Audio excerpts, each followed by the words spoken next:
We learned today we lost a friend and colleague, Anthony Bourdain. I know many of you who watched him feel you too have lost a friend, a travel companion who was always up for an adventure.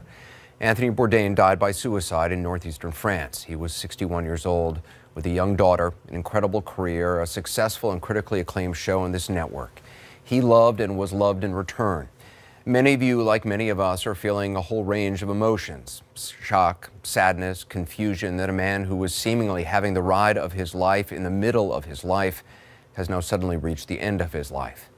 Anthony is the second public figure to die this way this week. Kate Spade was the first. Some experts point to a phenomenon they call suicide contagion, which often happens at moments such as this. For that reason, tonight, as we remember Anthony Bourdain and his extraordinary life, we'll also be talking about steps to take that could save someone else's life, maybe someone watching right now.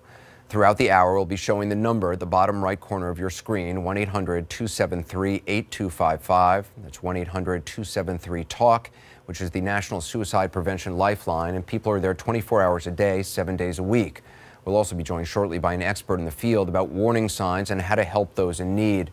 But first, and throughout this hour, we want to remember our friend and our colleague, one of this country's greatest storytellers, Anthony Bourdain. We ask very simple questions. What makes you happy? What do you eat? What do you like to cook? And everywhere in the world we go and ask these very simple questions, we tend to get some really astonishing answers. More importantly, even, I think. It's hard to imagine he's gone.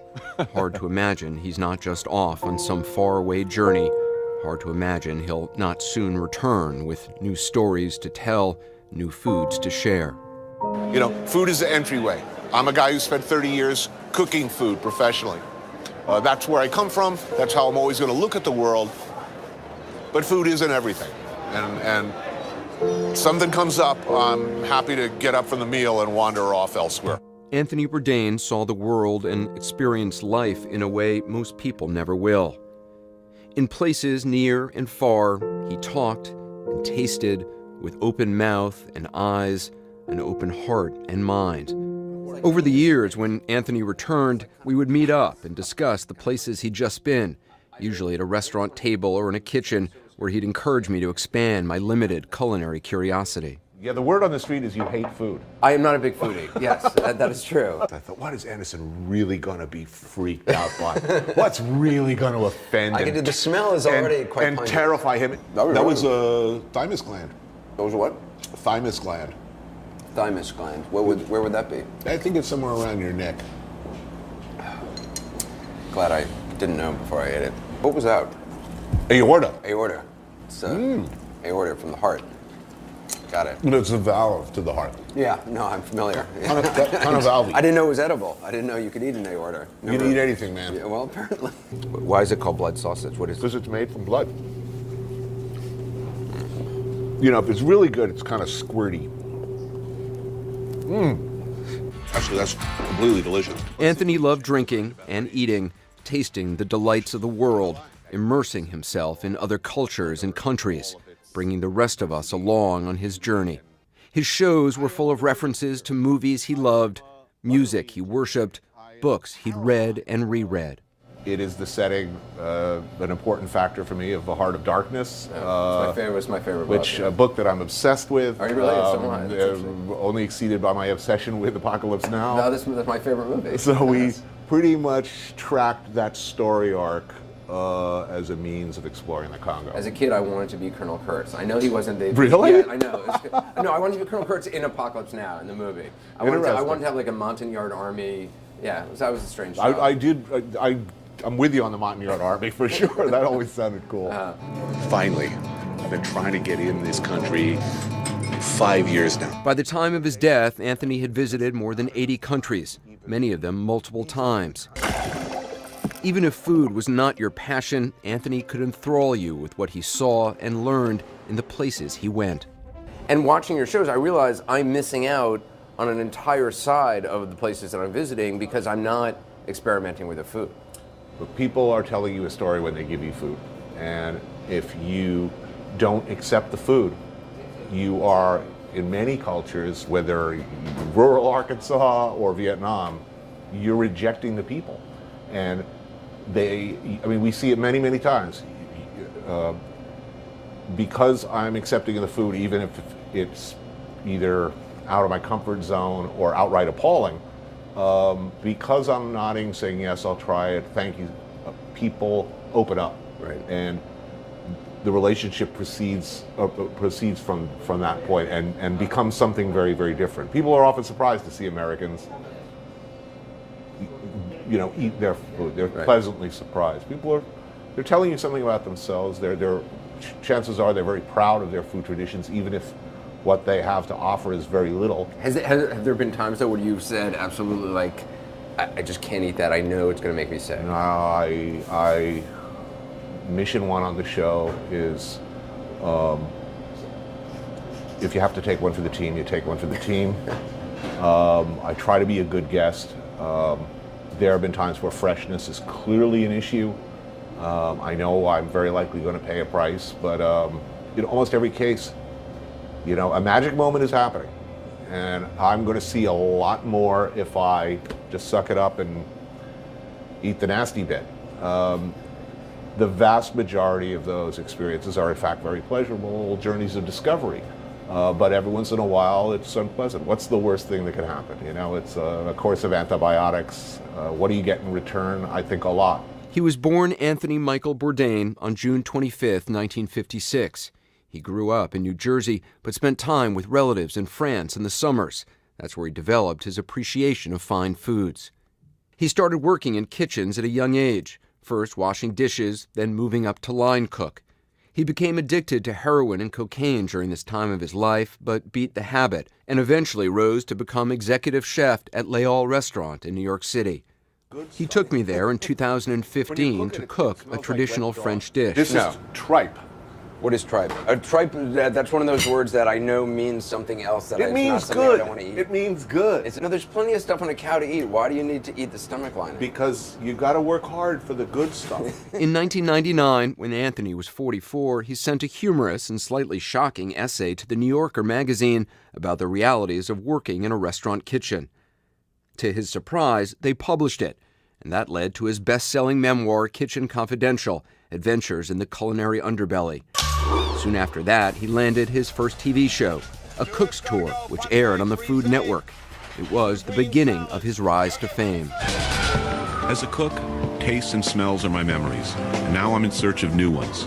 So I'm leaving New York City and hope to have a few epiphanies around the world, and I'm willing to go to some lengths to do that. I'm looking for extremes of emotion and experience. I'll try anything, I'll risk everything, I have nothing to lose. He went on to host No Reservations on the Travel Channel, and then in 2012 joined CNN. Parts Unknown, which won plenty of awards over the years, was far more than a show about just cooking and eating. Anthony was a great storyteller. His voice was unique and fearless. He was as interested in politics and music and culture as what was cooking on the stove. That was the beginning of the erosion of our society as we know it. I make lots and lots and lots and lots of money. That money will somehow trickle down to you. No way, I share my toilet with no man. Stop. Move it along. Stop. Move it along. I am a man of simple needs. The idea of running up the steps and disemboweling royals, I can easily imagine myself doing that. It would not take much convincing. Now, where's my damn toga? I describe Parts Unknown as a series of essays, of standalone essays, that generally try to focus on the subject of food and where it comes from, but not always. People everywhere are pretty much the same. The show was so popular, even President Barack Obama wanted in on it. He sat down with Anthony for an episode in Hanoi, Vietnam in 2016. Now, is it appropriate to just pop one of these whole suckers in your mouth, or do you think that you should be a little more... Well, slurping is totally acceptable in this part of the world, but... It takes some skills, by the way, to handle these sticky cold noodles. But whatever your opinion of the man, the president has those skills. I gotta say. This is killer. I'm glad I could help, and to many more cold viewers. Absolutely. Anthony was always himself on camera, always honest about what he saw, how he felt.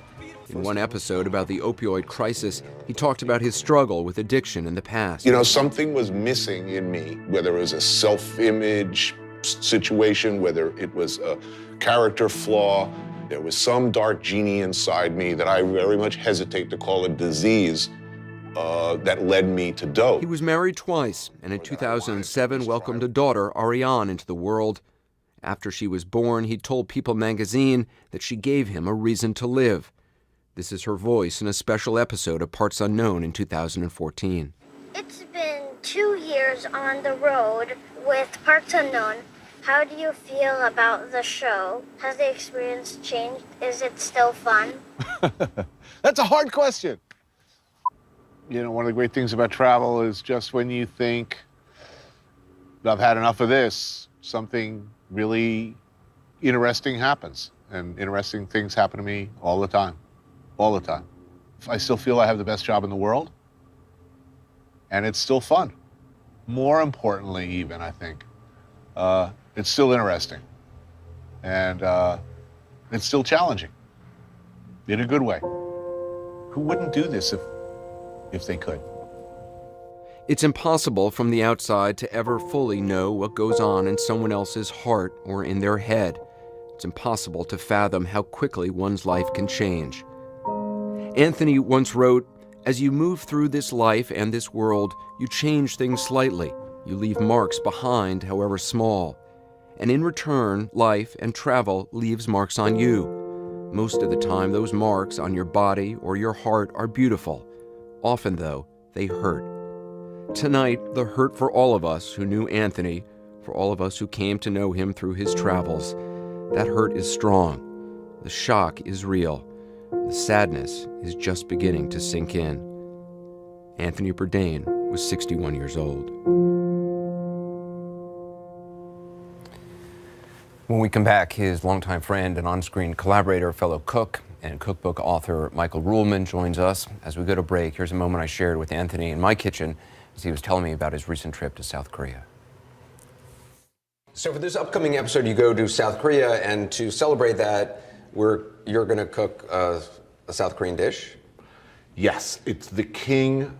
I mean, this is, you know, you talk about something called dorm food or bro food or, you know, the sort of thing like if you, I'm not saying you ever would be, but if you were sort of not at your best at 2 o'clock in the morning, sure. Like if you had 8 more of these, okay, and, right. you know, or hitting the bong with, you know, Blitzer.